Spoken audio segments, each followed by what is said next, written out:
dengan pertumbuhan ekonomi yang signifikan di Jakarta, terlepas nanti ini akan tidak menjadi ibu kota lagi, ini seharusnya bisa memberi pekerjaan yang layak bagi orang-orang miskin dan bisa memberikan mereka satu basis tatanan kehidupan ekonomi yang sebenarnya bisa lebih sustain dan lebih bermartabat begitu. Ignorance di dalam masyarakat kota itu paling bahaya.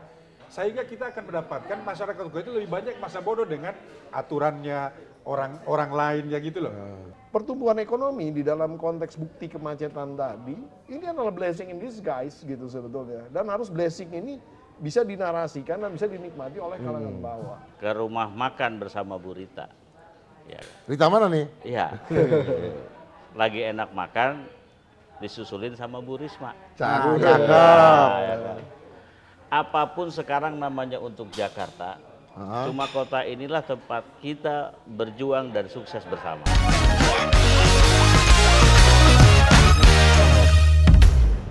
Oke, assalamualaikum warahmatullahi wabarakatuh. Apa kabar Sobat Forum? Kembali lagi kita bertemu dalam program podcast hanya di sini. Kreatif, kritis, konsisten, dan kocak. PhD 4K. Ya, di tengah-tengah saya sudah hadir beberapa narasumber, termasuk juga Bang Pumpi Hidayat yang punya program nih. Nah, hari ini kita gantikan posisi beliau. Assalamualaikum warahmatullahi wabarakatuh. Apa kabar Bang? Mantap, luar biasa. Di sebelah Bang Pumpi ada abang kita, Bang Cepi. Siap. Ini masyarakat Jakarta yang mewakili Jawa Barat ya Bang ya? Ya. Apa kabar Bang? Sudah. Suka daun muda, suka daun muda. Suka daun muda. Suka daun muda. Suka daun muda. Suka lalap maksudnya. Makasih Bang udah mau Siap. hadir. Nah, di sebelah saya juga ada Bang Oheo. Bang Oheo ini mewakili masyarakat Sulawesi yang ada di Jakarta. Bang Oheo, apa Halo, kabar? selamat berjumpa kembali. Solo karir, Solo karir. Solo Karir. Sulawesi. Sulawesi, iya. Makasih Bang udah mau hadir di tengah-tengah kami. Nah, ini yang agak jauh nih, di sebelah Bang Oheo ada abang kami, senior kami, Bang Indra Piliang, dari namanya udah ketahuan, Sumatera Barat ini. Kurang awak ya. Kurang awak. Bang apa Bang? Padang. Helo. Pandai berdagang. Pandai berdagang. Pandai berdagang. Pandai berdagang, pandai badendang ya. Ya, Sobat Forum, hari ini PhD 4K hadir dengan isu terkait macetnya Jakarta yang kita sama-sama tahu belakangan ini semakin hari semakin macet. Semakin seru lah. Semakin seru ya Bang ya. Ya. Apalagi ini nih, sore jam pulang kantor gitu, Jumat sore gitu. Luar biasa. Nah, ini sebelum kita mulai Bang Pumpi katanya mau ada pantun. Iya dong, ada bukan pantun. apa kuis ya, kuis. Pokoknya kuis. Yang bisa jawab nih di antara orang-orang pinter ini dapat hadiah. Ya, nanti hadiah minta sama produser. Jadi yang pertama adalah tebakannya begini. Dia masuknya ke dalam, tapi keluarnya di dalam. Ups. Apakah itu? Jangan ngeres. Ayo, bisa jawab nggak? Masuknya di dalam. Masuknya ke dalam, keluarnya di dalam. Masuknya ke dalam, Itu keluarnya di itu dalam. kalau belum keluar diangkat gak enak gitu. Ini keras ini keras. Nggak boleh. Ayo orang Padang gimana? Kaos kaki. Kaos kaki. Iya, masuk Masuknya dalam. ke dalam. Dalam. Keluarnya gimana? Keluarnya Keluar keluar. juga, ke dalam Keluarnya juga. tidak di dalam. Nggak bisa. Ayo, Bang Oyo, ayo. atau Bang Oyo. Menyerah. Oh ya, gimana? Ini orang Sulawesi bisa paling alot ini. Jangan cepat menyerah. Ya. Minum air nggak Bang? Hah? Minum air salah. Masuk Apa? dalam. Kalau aneh mungkin sedotan kali ya. Salah. Mau tahu jawabannya? Apa tuh Bang? Harusnya hintnya udah clear, macet kan? Jawabannya MRT. Masuknya kan ke dalam stasiun kan? Iya. Keluarnya juga di dalam kan? Itu MRT. Cocok. Makanya jangan suka ngeres-ngeres. Nah itu kan mantan kan. Iya. Berarti kalau itu bisa aja KRL juga bisa tuh Bang. Ya tapi kalau Masuk MRT dalam. pasti di dalam. Tadi ada berkembang sampai goyang-goyang gitu. Iya. Oke Bang, Siap. itu kuis yang kaitannya dengan macet ya tadi ya. Nah, abang-abang kita sebenarnya mau lihat ini sebenarnya dari kacamata framingnya abang-abang sekalian, macet Jakarta itu seperti apa sih sebenarnya Bang hari ini ya? Ini kan semakin hari semakin parah dan kondisinya semakin mengkhawatirkan gitu ya. Nah, di tengah kondisi Jakarta yang berubah status menjadi DKJ, seperti apa? Mungkin Bang Pumpi bisa kasih ini? Ya, begini, ini kan sebenarnya sinyal daripada yang namanya macet adalah sinyal kemajuan atau dalam tanda petik gitu ya, pertumbuhan ekonomi. Ya. Di mana berarti ada daya beli yang bertambah sehingga orang kemudian membeli yang namanya kendaraan lebih banyak. Ya. Tapi kan satu hal, yang namanya jalanan kan nggak bisa diperlebar begitu Iya, aja dengan betul. mudah. Jadi jumlah kendaraannya bertambah, tapi jalanannya tetap begitu-begitu aja. Nah, sampai kapanpun, secerdas apapun dan bagaimana kemudian manajemennya secanggih apapun, saya rasa akan menjadi satu tantangan yang luar biasa untuk bisa menyelesaikan permasalahan macet ini. Katakanlah sekarang kita melakukan kebijakan yang ganjil genap itu kan. Ganjil genap. Ganjil genap juga tidak kemudian menyelesaikan masalah toh. Ya. Karena kemudian juga banyak sekali permainan-permainan ekses yang terjadi gitu. Orang ganti-ganti plat mobil gitu dan lain-lain. Akhirnya tetap aja macetnya tetap terjadi gitu. Jadi di dalam konteks penyelesaian macet ini memang harus ada sesuatu yang kira-kira kesepakatan bareng gitu ya. Karena tidak mungkin ini adalah tugasnya daripada pemerintah saja, apalagi seorang gubernur saja atau ini ditambah dengan wakil gubernurnya juga gitu. Enggak semata-mata seperti itu, tapi harus ada kesempatan bersama di dalam konteks menyelesaikan ini adalah kerjasama antara masyarakat Jakarta dan kemudian juga pemerintahnya harus mendukung gitu ya. Karena kalau enggak ini nggak bisa. Kemudian juga kalau kita lakukan katakanlah penegakan hukum yang lebih ketat begitu ya. Itu juga belum tentu bisa menyelesaikan masalah karena konteksnya bukan di dalam konteks pelanggaran saja, tapi konteksnya sudah di dalam konteks space tadi gitu ya, ruangnya saja gitu. Kalau ruangnya memang tidak kemudian diselesaikan dan jumlah kendaraan tidak dibatasi sampai kapanpun juga tidak akan bisa selesai. Artinya kalau saya boleh mengilustrasikan, macet Jakarta ini ibarat gelas gitu bang. Diisi air, gelasnya nggak bertambah besar. Persis. Airnya nambah terus, akhirnya tumpah. Bang. Ya, kan? Oke, kalau Bang Cepi, kacamata Bang Cepi melihatnya seperti apa bang? Ya, kalau saya setuju kali dengan Bang Pumpida ini ya. Jadi sebenarnya yang menikmati kemacetan Jakarta ya kalangan menengah ke atas ya. Karena mereka kan punya kendaraan biasanya lebih dari satu. Apalagi ganjil genap malah diakalin mobilnya jadi dua kan. Ada mobil ganjil, ada mobil genap. Jadi kemacetan dinikmati ya? Dinikmati. Oh, Dinikmati. soalnya dia menikmati kemacetan. Menikmati kemacetan.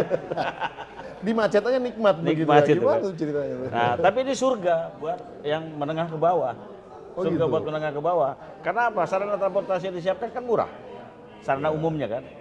Saya bisa lihat beberapa hari yang lalu ini kita naik KRL aja ya atau MRT gitu ya. Itu jadi tempat rekreasi buat masyarakat menengah ke bawah itu. Jadi ngajak keluarga segala macam, nah itu jadi surga. Sebenarnya solusi kemacetan itu sudah ada. Nah, tinggal kesadaran masyarakatnya aja untuk menggunakan transportasi umum, sarana yang sudah disiapkan fasilitas umum. Ini solusi kok. Saya aja juga sekarang lebih baik menggunakan kendaraan umum.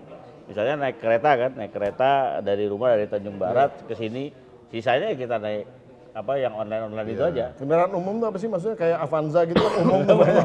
Tapi gini bang, Bang Cepi, Ya. transportasi publik kita emang semakin membaik. Semakin membaik, Ada semakin KRL, bagus. ada Ya. MRT, ada LRT juga LRT. sekarang gitu kan. Iya, mau kemana pun Tapi, mudah. Dan kalau kita lihat kondisinya KRL, MRT gitu ya, penuh juga isinya. Jalanan juga penuh juga bang, iya kan? Nah, iya. Artinya transportasi publiknya juga tetap penuh, jalanan tuh masih tetap macet ini bang gitu ya. Nah, iya, problemnya urbanisasi itu. Urbanisasi. Oke. Ini yang mesti diatur. Tapi memang kalau kita lihat mulai dari sore itu kita bisa mengindikasikan betapa lemahnya masyarakat Jakarta. Masih lemah. Buktinya banyak tukang obat kuat di mana-mana itu. Gue pikir Jualan. serius ini. Gue pikir serius ini. Kan lucu-lucu dikit kan. Benar juga tapi benar itu. Benar juga. Oke, saya geser ke Kan Bang. dari Keramat sampai Matraman itu. Iya, Nah, iya, itu semua tuh ada itu. Iya. Jual obat kuat gitu kan. Oke, Berarti pelanggan. saya ke Bang Ohio dulu nih dari kacamata Sulawesi bang. Gimana bang, abang melihatnya bang? Iya, kemacetan itu menurut saya adalah lambang kesombongan ya. Baik. Sombongan. Iya. Aduh, Karena kan ya penyebab macet kan sudah sederhana adalah kendaraan-kendaraan pribadi itu pribadi. yang sengaja dipertontonkan di dalam Iya. infrastruktur yang sangat sempit. Siap. Betul. Oleh sebab itu menurut saya hal ini harus diruntuhkan gitu loh. Bagaimana meruntuhkan? Pakai kebijakan publik. Jadi mungkin tidak usah lagi kita pakai ganjil genap, 3 in 1. Lebih baik kita pakai 2 pendekatan ekstrim. Satu hari mobil pribadi boleh keluar, satu hari adalah mobil angkutan umum aja. Supaya si pemilik kendaraan pribadi ini berpikir untuk untuk survival di dalam keadaan kesombongannya itu. Sehingga dia menurunkan juga egonya untuk memakai kendaraan umumnya itu, kendaraan pribadi dia. Ya. Jadi satu sisi kita mendidik masyarakat kota Jakarta menjadi sebuah masyarakat yang penuh peradaban. Di mana satu hari tanpa kendaraan pribadi, Jakarta langgeng seperti orang lagi pulang kampung lah. Tapi penuh dengan kendaraan-kendaraan transportasi umum. Nanti kan hari besoknya lagi kan kendaraan umum boleh ikut lagi gitu loh. Ya. Kira-kira demikian. Artinya kira-kira ini kemacetan yang disebabkan oleh masyarakat menengah ke atas Iya. karena kesombongannya Betul. memiliki mobil gitu ya, tetap menggunakan Iya. mobil gitu Bang. Coba lihat, jumlah kendaraan di Jakarta ini dengan motor itu kan jumlahnya hampir 8 juta Iya. kendaraan Iya. bermotor. Kira-kira kalau 10 atau 15 juta penduduk Jakarta ini di siang hari, berarti kan hampir setengahnya nih. Coba bayangkan siapa yang punya ini? Kalau bukan orang-orang yang sombong itu. Hanya untuk menunjukkan, dia menikmati macet itu. Tapi, tapi karena dengan kendaraannya dia tidak perlu bersusah-susah. Nah itu, apalagi space-nya mobil itu kan memakai space 5 atau 6 motor. Roda 2. Roda 2 gitu Iya. loh. Nah, mungkin kebijakan yang sangat ekstrim kalau kita memang mendesain kota ini sangat layak untuk orang miskin. Kita runtuhkan kesombongannya orang-orang itu yang punya mobil itu. Supaya kelihatan Jakarta ini kota penuh keindahan. Karena tak kala dia tidak banyak kendaraan, dia kelihatan indah. Betul. Tapi tak kala dia penuh dengan kendaraan, ini jadi semrawut. Runtuh itu gambaran keindahan, estetika kota tidak ada. Seperti yang terjadi hari Seperti ini. yang terjadi hari ini. Iya. Sehebat-hebatnya jalan Tamrin dipercantik. Iya. Begitu suasana macet, semua isinya orang stres, semua isinya orang Ya. mengumpat. Tidak ada elemen peradabannya. Semakin lebar semakin macet Semakin ya. lebar semakin rusak ini karakter. Karakter rusak. Itu Nah, makanya. itu dari kacamata abang kita yang dari Sulawesi. Nah, kita ke Sumatera Barat nih, Bang. Ada Bang Indra Piliang. Abang melihatnya seperti apa, Bang? Macet Jakarta nih, Bang. Ya, saya di Jakarta ini kan pertama kali masuk Glodok ya. Umur 19 tahun saya di Glodok. Dagang sate sambil kuliah di UI, naik KRL. Dan sampai sekarang juga saya tinggal di Krukut ya, di Talib gitu. Jadi orang kota banget, Jakarta kota gitu. Bermasalah dengan kemacetan sampai hari ini saya nggak punya kendaraan lagi. Pernah punya mobil sampai 3 ya, motor dan segala macam. Karena kenapa? Karena saya nggak bisa mengendarai, saya nggak bisa naik sepeda, nggak bisa naik motor, mobil, karena memang itu prinsip. Tapi yang saya lihat memang persoalannya adalah di angkutan publik, Transportasi publiknya. Iya, artinya terlalu kita melihat di sini seolah-olah jalan itu hak kita. Ya, jumlah kendaraan di Jakarta ini kan dibanding orang kan satu orang punya 2,5 kendaraan. Jadi sebetulnya manusia yang kita yang bukan kita yang disetir oleh mobil, tapi mobil itu ada di kepala kita. Ada kepala kita ya. Satu orang punya mobil di kepalanya, motor di kepalanya gitu, dan jumlah yang terlalu banyak dan ukurannya juga bermacam-macam. Kalau kita ngelihat misalnya ke Malaysia misalnya, yang Proton itu kan ukurannya kecil. Di Eropa kan juga kecil-kecil mobilnya. Iya. Kalau masalah kota yang menyangga manusia dengan jumlah begitu banyak, di China satu kota itu ada 50 juta. Tapi kenapa tidak macet? Di Singapura misalnya, kita lihat kan jalan itu bukan punya yang milik dari yang punya kendaraan, tetapi harus bayar. Artinya harga mobil di sana murah, tetapi on the road jadi mahal. Harga motor misalnya 10 juta, tapi on the road bisa 100 juta. Kenapa? Karena mereka harus bayar pajak yang sangat tinggi ketika melewati jalanan. Nah ini lagi-lagi persoalannya Indonesia ini adalah tempat melemparkan begitu banyak produk teknologi di bidang kendaraan yang sudah nggak dipakai di luar. Ya.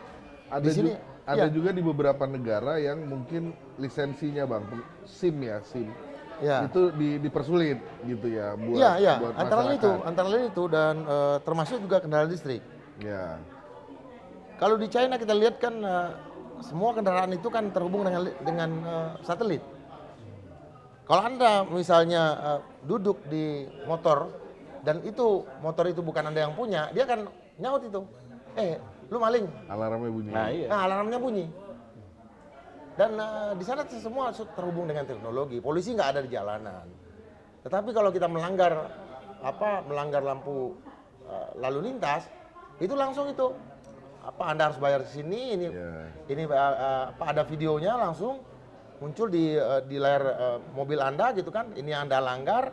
Ini ketentuannya ini yang Nah, di Anda kita harus juga bayar. kan meski belum sampai ke arah sana, tapi kita udah punya etle gitu sekarang kan Bang. Iya, ada itu yang nembak-nembak itu Iya, kan. iya. Tetapi menurut saya kebijakannya yang tidak konsisten. Iya. Lagi-lagi masalahnya adalah terlalu banyak broker kendaraan. Ya. Artinya orang ambil uang dari kendaraan yang masuk ke Indonesia dan kalau ini mulai dibatasin, misalnya dengan listrik aja atau dengan kendaraan yang lebih kecil aja. Kalau kendaraan-kendaraan yang sport itu menurut saya di Kalimantan nggak ada masalah. Di Sulawesi nggak ada masalah. Yang viral sopir bus yang mengangkut penumpangnya makan ke rumahnya itu kan, itu jalan Trans Sulawesi itu kan lapang. Apalagi Sumatera. Nggak apa-apa. Mobil-mobil sport ada di sana. Tapi ini masalahnya mobil sport terlalu banyak di Jakarta ketimbang di Kalimantan dan Sulawesi gitu. Ngebut juga nggak bisa. Ya saya kira itu diaturnya sampai sedetil itu. Anda Efisiensi ya. double garden double apa? Istilahnya? Garden ya. Double garden. Double garden ya bukan untuk Jakarta. Tapi untuk di luar Jakarta misalnya. Oke. Nah, ini kan kalau kita bicara kemacetan Jakarta gitu ya, dengan kondisi Jakarta yang statusnya baru DKJ gitu ya Bang. Apalagi dalam waktu dekat akan ada pemilihan kepala daerah gitu ya. Salah satu isu yang sangat santer gitu ya terkait isu kemiskinan ya. Saya mau ke Bang Pumpi nih lagi nih. Berkaitan dengan kemacetan, jika ditarik dengan isu kemiskinan di kota Jakarta sebenarnya berdampak nggak sih Bang? Ya, sebenarnya begini, yang saya selalu pertanyakan begitu ya, karena seharusnya kan di dalam konteks kemacetan itu tercipta satu pertumbuhan ekonomi yang signifikan. Tapi kenapa angka kemiskinannya tetap ada di situ? Berarti kan ada satu persoalan kesenjangan yang semakin lebar. Nah, oleh karena itu saya sepakat banget dengan idenya Bung Ohio nih tadi. Kesombongan ini memang harus kemudian diregulasi, gitu ya, diregulasi. Solusinya menarik juga tuh tadi, solusi seperti tadi. Walaupun menurut saya itu solusi temporer juga, sama seperti ganjil genap, sama. Jadi si orang-orang yang sombong ini dengan kekuatan uangnya ini akan selalu mencari celah di dalam menyiasati keadaan yang memang istilahnya merugikan mereka lah dalam konteks ruang dan waktu begitu ya. Tapi ya itu adalah suatu fakta yang tidak bisa kita pungkiri bahwa pada akhirnya sebenarnya bagaimana sih kalau misalnya orang miskin ini di dalam konteks kemacetan ini tadi kalau dibilang oleh Bang Cepi ini kan bahwa yang namanya orang miskin ini menggunakan alat transportasi umum ini di dalam konteks hiburan dan lain, tapi sebenarnya mereka juga menggunakan ini di dalam konteks keseharian, ya, dan mereka juga istilahnya bisa mungkin di dalam konteks ruang dan waktu bisa lebih cepat dibandingkan yang sombong-sombong tadi. Sombong itu tadi. Poin saya adalah ketika kita bicara tadi ya, ketika mau ada pilkada dan lain-lain ini. Sebenarnya kalau kita ribut-ribut masalah kemacetan ini keberpihakan kita kemana? Gitu. Apakah ke orang yang miskin atau kok kita ambil pusing dengan persoalan orang kaya yang sombong? Kira-kira kan gitu. Kalau saya jelas, standpoint saya ada di orang yang miskin. Gitu. Sebenarnya bagaimana kemudian mereka ini secara ekonomi bisa terangkat juga di dalam konteks pertumbuhan ekonomi yang memang semakin besar ini. Gitu.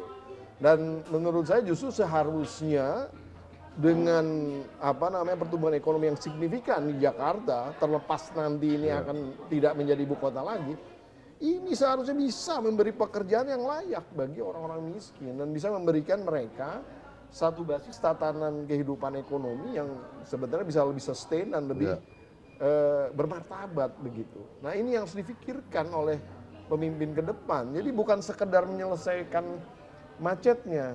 Artinya begini, pertumbuhan ekonomi di dalam konteks bukti kemacetan tadi, ini adalah blessing in disguise gitu sebetulnya. Dan harus blessing ini bisa dinarasikan dan bisa dinikmati oleh kalangan bawah.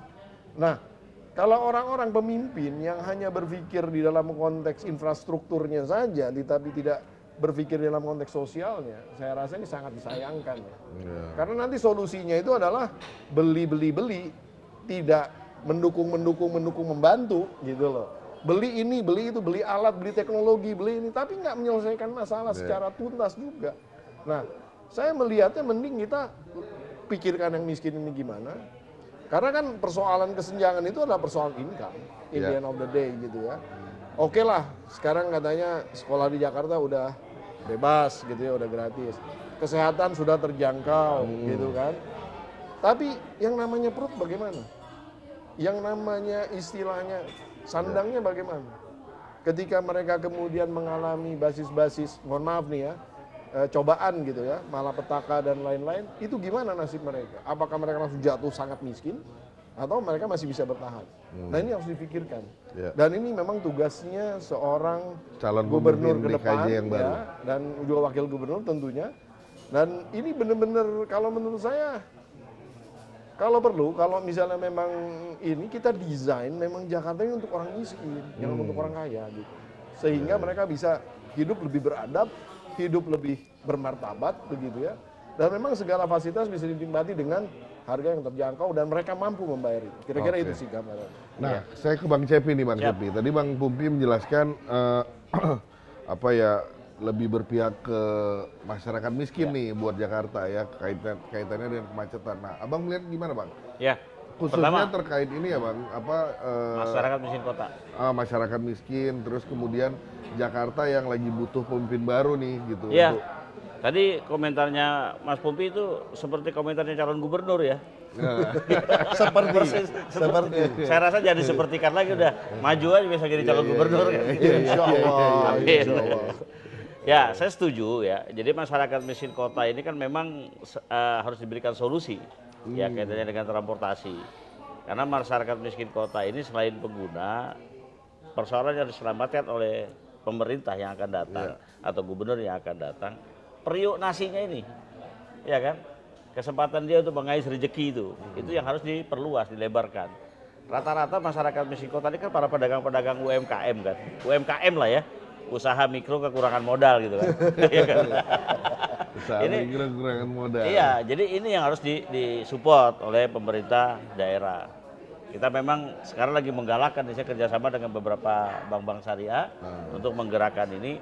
Dan rata-rata mereka sekarang istrinya dia usaha mati-matian di rumah, suaminya di jalan. Nah itu online itu dipermudah.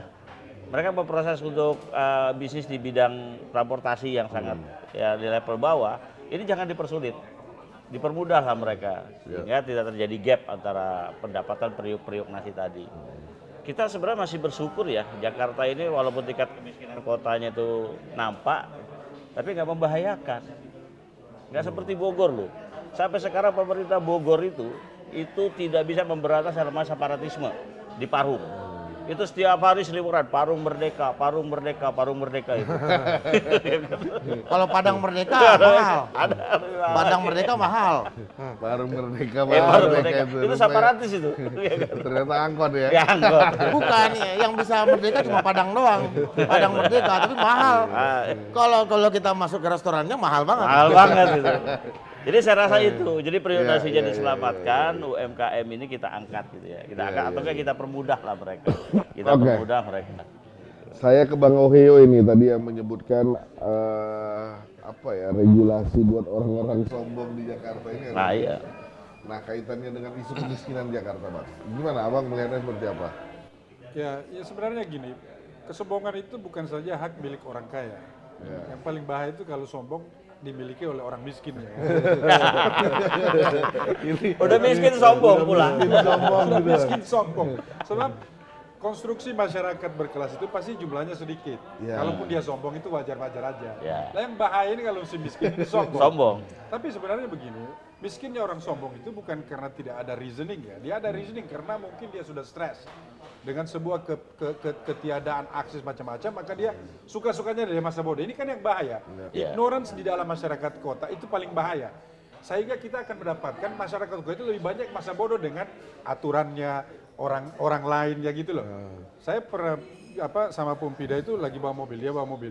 Ini loh, salah satu yang menyebabkan kemacetan bukan orang tidak mau tertib, tapi orang lambat-lambat di jalur kanan. Iya. Kalau mau lambat sebelah kiri, tapi kan seberapa besar orang yang terpendidik untuk membawa mobil dengan cara yang benar, gitu kan itu. Betul. Apalagi motor ini merasa karena dia adalah motor, dia sah untuk melawan arus, dia sah untuk melambung dari macam-macam. Nah ini kan bahaya. Nah inilah yang harus kita tata. Menurut saya lebih baik kita hancurkan dulu karakter-karakter orang yang bersombong ini, kita tata kembali. Jakarta ini harus penuh peradaban. Ibu Siap. kota itu rumusnya adalah keindahan. Tapi kan ini udah nggak ibu kota lagi, Bang. Ya artinya kan begini, kalau memang ini tetap menjadi sebuah daerah daerah Jakarta, Kota global lah. Daerah kota khusus global. ya, daerah khusus. kita harus desain kembali, redesigning Jakarta itu dengan formulasi baru gitu loh kehidupan masyarakatnya. Jangan hanya di sini kita mempercepat segala langkah seolah-olah kalau kita tidak gerak cepat di sini ketinggalan sesuatu, ini salah gitu. Jadi menurut saya kalau memang peradaban itu ingin dibangun dari Jakarta ini, maka kita harus membuat segala sesuatunya ya lambat-lambat aja lah, tapi tidak ketinggalan. Artinya pemimpin baru untuk kota Jakarta nanti yang terpilih ini punya PR untuk mendesain ulang itu tadi, Tidak Bang. boleh dia merasa ini PR. Dia Oke. harus punya tugas utama gitu. Tugas utama, Tugas bukan PR. utamanya adalah meredesain kembali konsep Jakarta yang sesungguhnya. Oke. Itu kira-kira. Iya. Nah, Bang, gimana, Bang? Ya, Urang awak kece urang awak. kalau Bang, orang apa? Awak ini kan rumah Kece makan Minang. Ya, Hai.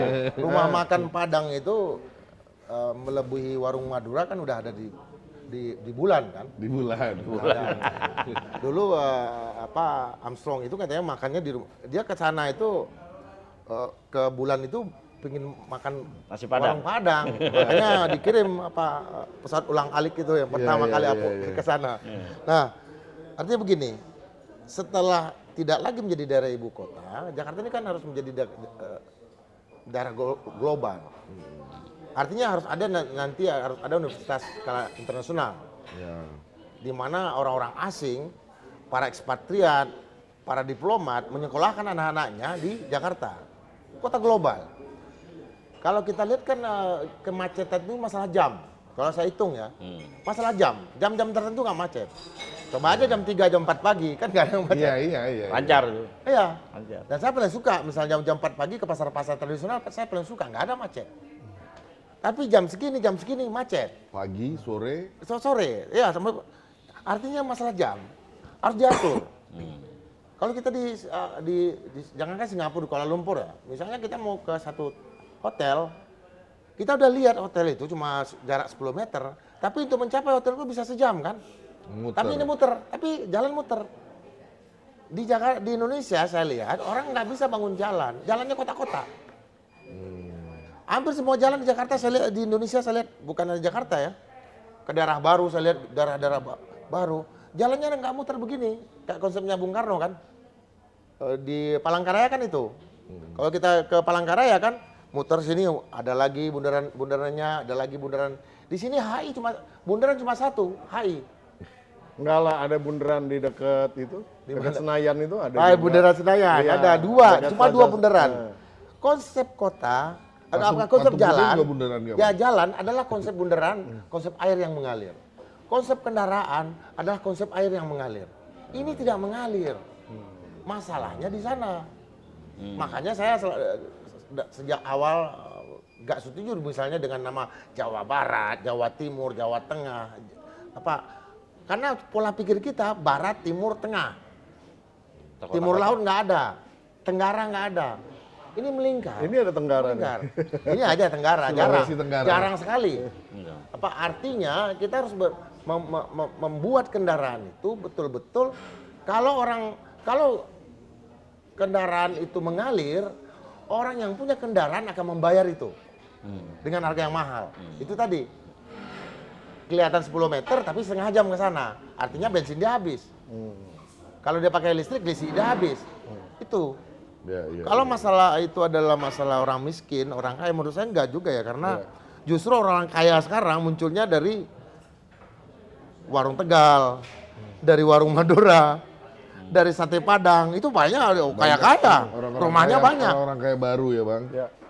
Mungkin saya mau nambahin ya. Iya bang, silakan bang. Ini kan ironisnya begini, kita ini kan, mohon maaf nih ya, saya nggak nyalain pemerintahan siapapun juga, tapi kan yang namanya orang miskin di dalam konteks apa tuh namanya berdagang, UMKM tadi, ini kan suka diusir-usirin, dirapi-rapiin, dibersihin demi katanya supaya jangan macet.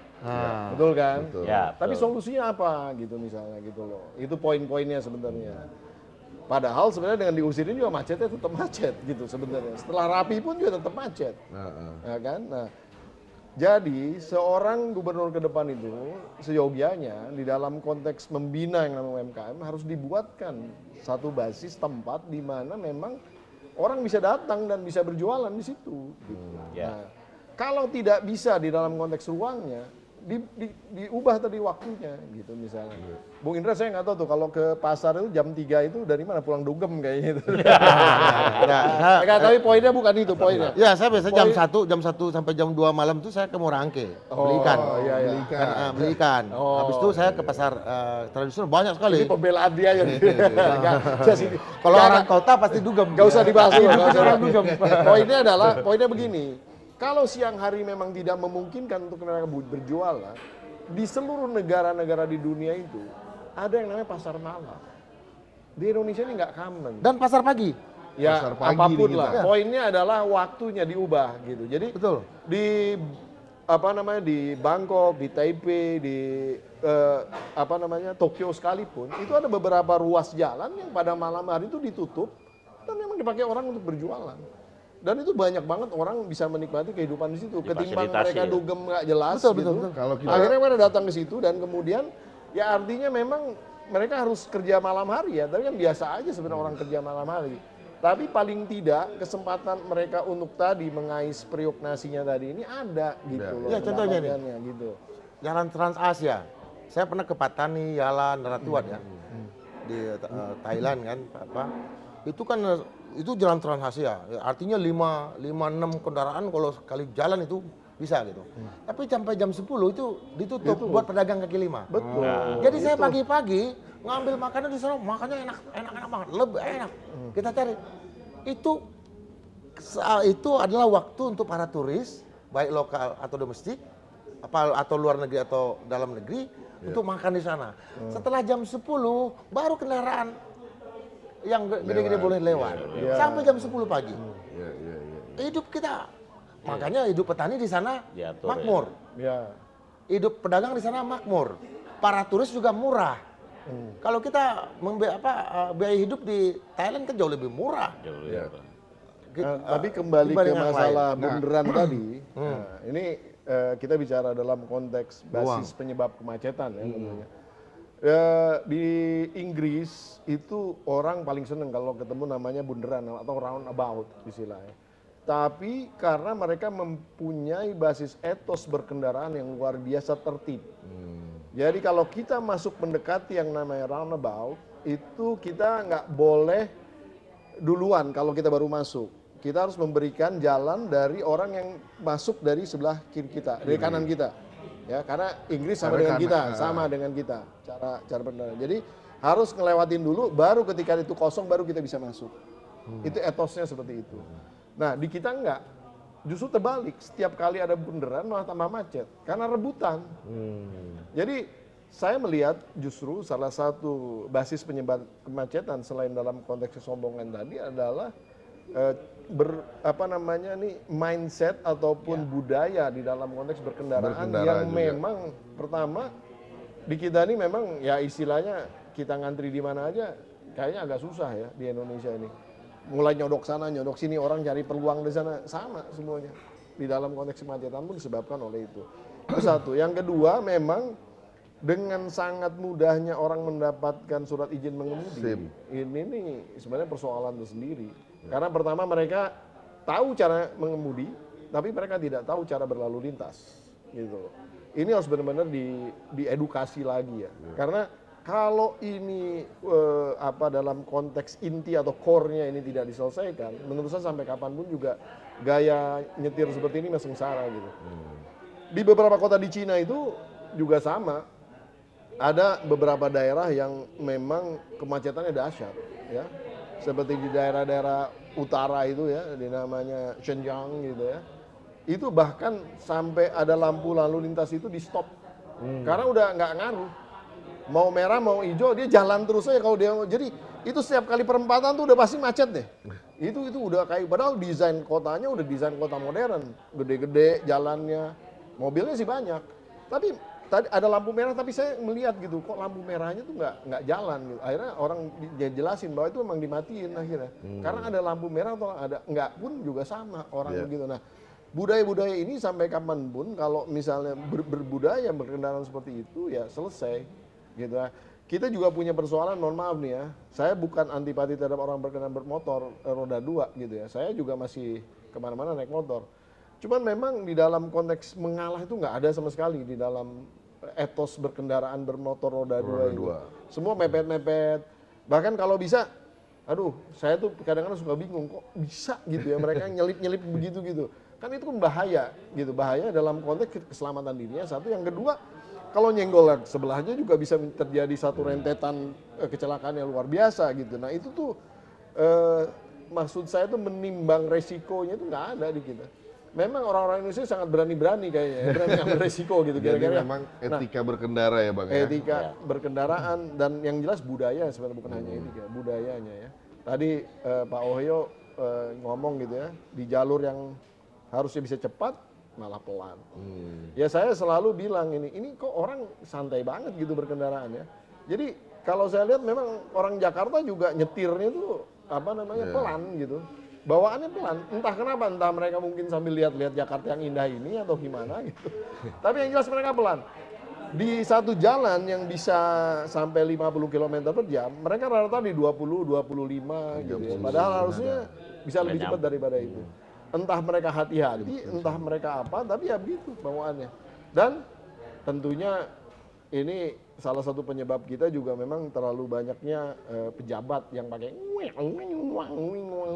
nah mudah-mudahan ini setelah pindah ke IKN kita nggak dengar itu lagi. Ya paling ambulans lah, kalau ambulans memang harus kita di jalan kan seperti itu. Nah itulah gambaran-gambaran kaca kemacetan di Jakarta kalau dari perspektif saya seperti itu. Nah saya ke Bang Cepi lagi nih, Bang Cepi. Kan tadi kita sempat singgung Jakarta dengan status barunya sebagai DKJ gitu ya akan memilih pemimpin nih di beberapa bulan ke depan gitu ya lewat pilkada gubernur gitu.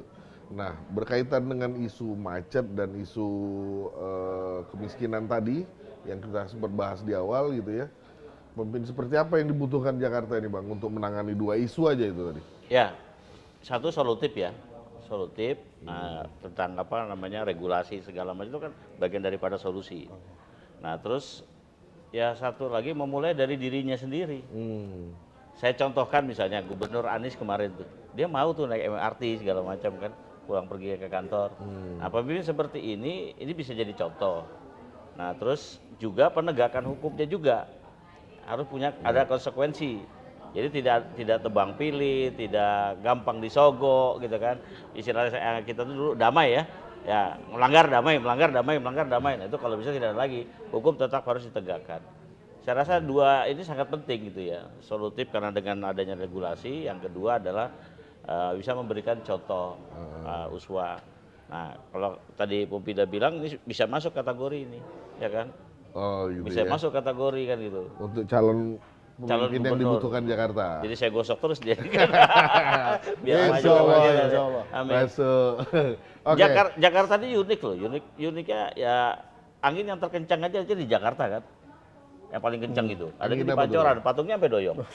Iya kan? Orang kalau naik motor di situ mesti pegangan loh. Iya, Kencang. iya, iya, iya. Nyetir aja mesti pakai ya. Iya, Di Pancoran adanya. Saking kencengnya Saking angin di kencengnya. Pancoran tuh ya, Terus Bang. ada makanan yang paling panjang tuh aja di Jakarta. Apa tuh? Sate Habib. Ada tulisannya kurang lebih 1 kilometer. Ya kan, adanya di Casablanca tuh tulisannya itu. Serius? Sate Habib kurang lebih 1 kilometer. Kan panjang banget itu. Padahal maksudnya 1 kilometer lagi gitu. Oke, saya ke Bang Oheo dulu nih, Bang Oheo. Gimana Bang, Abang melihatnya Jakarta ini butuh pemimpin kayak apa kalau kita berkaca ke dua isu tadi tuh, macet, miskin. Ya, pemimpin yang ke depan harus datang itu betul-betul pemimpin yang betul punya orientasi untuk mengangkat harkat orang miskin ini. Ya. Orang kaya usir dari luar Jakarta. You tinggal aja di luar dari Jakarta. Dari dalam Jakarta atau dari luar Jakarta diusir. Nah, usir itu dalam artian gini, biarkan mereka tinggal di Jabodetabek. Karena gini, penyangga ya. bahayanya kalau mereka punya rumah rata-rata 500 sampai 1000 meter, pasti di dalamnya pasti diisi dengan 10 mobil. Orang miskin ini kalau cuma 100 meter, gimana mau isi? Jadi cuma motor saja atau satu mobil, kan gitu sederhana. Atau jadi oleh sebab itu begini, Jakarta tidak boleh dijadikan tempat tinggal, khusus komer saja. Nah, iya. Ya toh? Kalau memang mau tinggal ya rumah pejabat saja, tapi pejabat loh ya, di luar itu tidak boleh. Tapi kalau bisa pun pejabat di luar. Jadi orang miskin ini tidak boleh lagi tinggal di daerah-daerah yang kira-kira kumuh, bangunkan dia high rise building. Ya. Sebab Jakarta itu tidak boleh ada campuran-campuran urban dan suburban dan slum area. Namanya juga sebuah kota besar kan. Ini kan metropolitan loh. Bukan bahkan sudah mengarah kepada megapolitan. Ya. Nah oleh sebab itu gayanya pun juga harus gaya politan gitu loh. Jadi kosmopolitan. Maka dia harus diangkat. Udah izin sama Bu Mega belum pakai? Nah, harus angkat aja supaya orang-orang yang kaya, orang-orang miskin ini betul-betul dia menikmati keindahan kota Jakarta itu dan akses dia untuk gampang sampai ke tempat kerja. Yeah. Tuh juga para pemilik-pemilik perusahaan, by telepon, nggak usah pergi mau pakai mobil besar dikawal dengan 3-4 kendaraan, kan ini terlalu kebodohan sebenarnya ini. Kita malah justru semakin modern kita, cara berpikir semakin terbelakang gitu loh. Harusnya kan semakin efisien, bukan semakin ribet dalam hal berpikir. Jadi paranoid. Gitu. Iya. Jadi menurut saya sederhana, pemimpin yang ke depan harus punya konsep untuk mengangkat harkat orang miskin di Jakarta. Jakarta khusus untuk orang miskin. Yang kaya, yang merasa kaya, yang merasa punya banyak mobil dan rumah, coba bangun di luar dari kota Jakarta, Jabodetabek. Toh tanah juga masih luas. Biarkan itu terokupansi di sana. Di sini karena semakin kecil, karena susahnya membangun Jakarta. Di mana lagi yang akan dikembangkan? Ini kota tuh cuma 785 km persegi. Di mana lagi kita mau taruh gitu loh? Masa ada satu orang yang bisa punya rumah 1 hektar di dalam kota Jakarta? Ini sorry itu Siapa saya. itu? Saya nggak tahu, ada beberapa aja kan. Ada yang punya Indra satu- ketawa tuh, Indra. Ada yang punya itu, tapi ini kan enggak jelas gitu loh ceritanya. Bahwasanya gambaran kemajuan sebuah kota itu bukan karena banyaknya mobil, tapi efektif dan efisiennya orang yang ada tinggal di dalam gitu loh. Ya. Namanya peradaban. Nah, kira-kira begitu. Jadi Artinya pemimpin baru Jakarta ini harus punya keberpihakan buat masyarakat miskin. yes, itu harus itu. Oke. Nah, pemimpin yang memiliki orientasi untuk mengangkat harkat martabat itu pasti orang pintar. Karena dia memikirkan orang susah untuk diangkat. Kalau kita memikirkan orang kaya dikasih sebuah kemudahan, apa susahnya? Tapi kalau orang miskin Hidupnya diangkat, sudah mudah lah ya. hidupnya sudah mudah. Ah, itu kayak begitu loh. Iya, Ini iya. cara berpikir paradoksnya. toh. Betul, Coba betul. kita berorientasi kebalikan sekarang. Yang kita tolong itu adalah orang susah, bukan orang kaya. Ngapain tolong orang kaya? Dia Nggak- tidak ditolong pun nggak- juga, nggak dia sudah butuh juga dia. Sudah Sudah selesai dia- ya. Mungkin jangan-jangan dia tidak butuh untuk Iya, itu. iya, Nah, iya. itu Sudah selesai itu. Dia sudah selesai. Kira-kira begitu desainnya. siap. Supaya konsep keadilan, kalau kita bicara tentang keadilan, itu terjadi. Nah, gitu, terima kasih. Oke Bang, makasih. Saya ke Bang Indra. Gimana Bang? Kalau Abang melihatnya Yang penting Kalau- bisa berdagang. Itu udah pasti. Tapi ya begini, pertama pemimpin Jakarta ini harus menyelesaikan tugasnya. Ini kan selama beberapa tahun ini kita melihat yang mau jadi pemimpin Jakarta ini akhirnya ingin jadi figur nasional. Pak Jokowi tidak menyelesaikan tugasnya. Iya. Ya. Ahok cuma sebentar, kalah. Anies cuma sekali. Jadi menurut saya begini, kalau Jokowi lawan Ahok, lawan Anies dalam pilkada sekarang tuh hebat banget. Kan nggak ada masalah toh.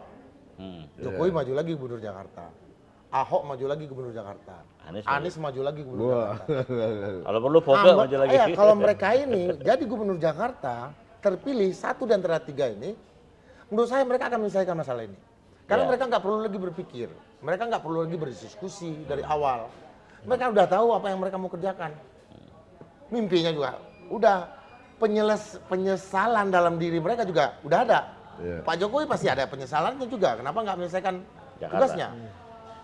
Anies saya nggak tahu, tapi Ahok juga dalam 1-2 hari ini udah bicara macet lagi. Artinya saya melihat ada kemungkinan Ahok akan maju. Gubernur ya. Anies mungkin akan maju juga.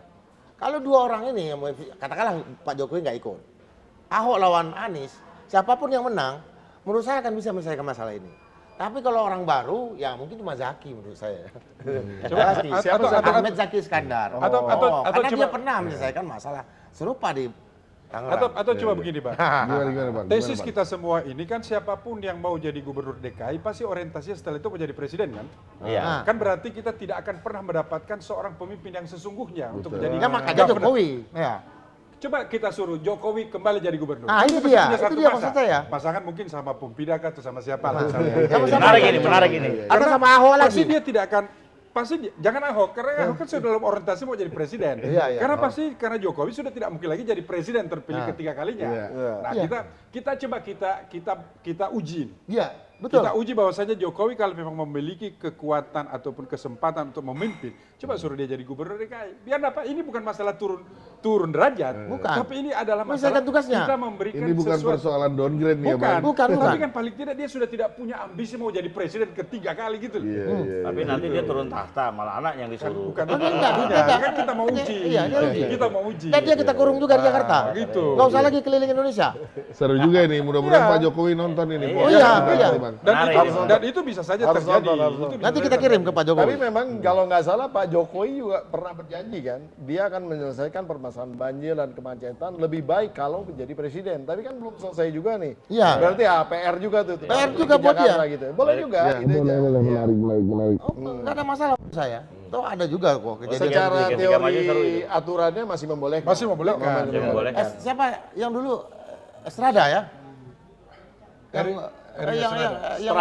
Estrada yang di ini. Saudara Filipina. Filipina kan dia maju lagi jadi wali kota. Iya, iya, betul. iya. Habis jadi presiden dia maju lagi jadi Iya, wali benar, kota. betul, Iya, betul, Wali betul. kota Kenapa ya. enggak ya? Nur Mahmudi dari menteri maju wali kota. Siapa? Nur Mahmudi. Depok. Enggak, katakanlah dari apple to apple ya.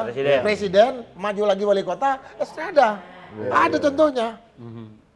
Ada contohnya loh. Masalahnya mau atau enggak aja. Ya kita dorong dia. Ya. Kalau Indra yang dorong jadi nih kayaknya. Tapi enggak, Pak, enggak pecah dengan IKN nanti tuh. Lo enggak, biar Mungkin sengaja juga. IKN kali ya. urusannya Pak Jangan-jangan Prabowo. strateginya nih. Ya. IKN diciptakan Diciptakan. untuk dia kembali lagi ke Jakarta. Atau jangan-jangan ini juga yang dipikirkan Pak Jokowi. Iya. Bang, ini mohon maaf sebelumnya kita terikat dengan durasi nih, Bang. Iya. Udah ini kita kasih kesempatan dari abang-abang untuk closing statement ya, Bang. Mulai dari Saya terakhir aja. Bang Ohya dulu. Oke. Silakan, Bang. Jakarta ini adalah Jakarta kota penuh dengan dinamika. Karena dinamika yang penuh, maka aktivitasnya harus diperlambat. Biarkan dinamikanya yang cepat, tapi aktivitasnya diperlambat. Karena kan sekarang sudah masa komputerisasi. Pemimpin yang akan ke depan adalah pemimpin yang punya orientasi mengangkat kemiskinan menjadi sebuah peradaban. Terima kasih. Oke. Bang Indra, Ya, silakan. kemiskinan itu sebetulnya terbentuk karena tidak ada kesempatan atau kesempatannya dihalangin atau kesempatan baik karena regulasi atau karena pelaksanaan. Jadi menurut saya justru persoalannya sekarang kan urbanisasi ke Jakarta udah sangat kurang sekarang. Bisnis online gitu.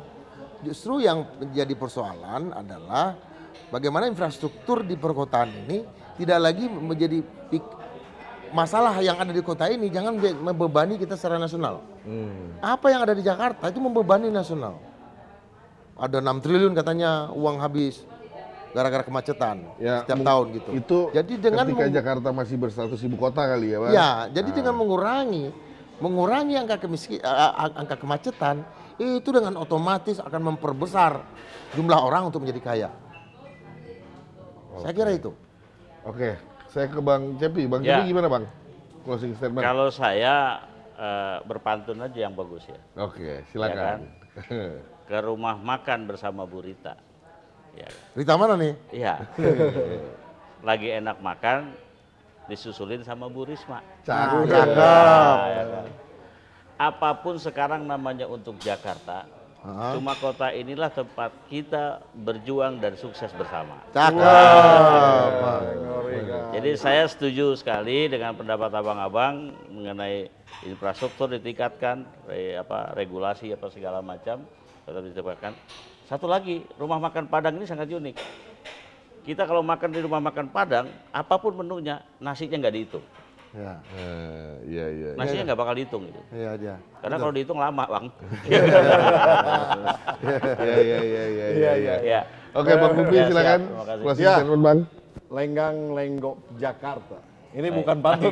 Bukan pantun. Jadi saya kembalikan lagi. Lenggang lenggok Jakarta itu banyak membuat orang lupa. Kata Andi Maria Matalata tentunya.